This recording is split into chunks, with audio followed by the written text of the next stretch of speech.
আসসালামু আলাইকুম, কেমন আছেন সবাই? আশা করি ভালো। আলহামদুলিল্লাহ আমিও ভালো আছি। একটু সর্দি আছে, বুকে কফ জমে গেছে।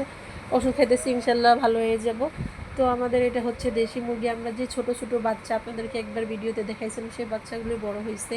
তো মুরগিটা খুবই মানে অন্যদের বাসায় চলে যায়, চলে গিয়ে আর বাসায় আসে না।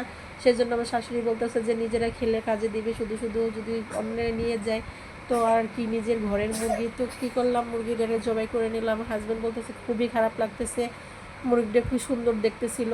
তো মুরগিটা আমি খুব সুন্দর করে আলু দিয়ে সুন্দর করে রান্না করলাম। তারপর ইলিশ মাছ, এটা আমি ভালো করে কেটে নিব। বাজার থেকে ইলিশ মাছ এটা নিয়েছে, এই ইলিশ মাছটা নিয়েছে প্রায় 1600 টাকা। তো ইলিশ মাছটা আমি ভালো করে ধুয়ে নিছি, ধুয়ে এখন কেটে নিছি। কেটে হলুদ মরিচের গুঁড়া দিয়ে আমি লবণ দিয়ে মেখে নিছি। মেখে এখন আমি কড়া করে ভেজে নিব, কড়া করে মশমশা ভাজি খাবে, সাথে দু পেঁয়াজও করবো।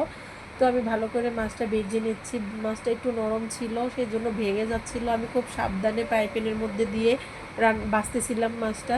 তো মাছটা ভাজা শেষ, তারপর আমি পেঁয়াজ মরিচ আমি ভাজছি ভালো করে, ভেজে একদম লাল লাল করে নিব। এরপরে মাছগুলি একটার পর একটা আমি দিয়ে দিব। তো আমাদের ইলিশ মাছ খেতে সবারই ভালো লাগে, দামের জন্য কেউ খেতে পারে না সচরাচর।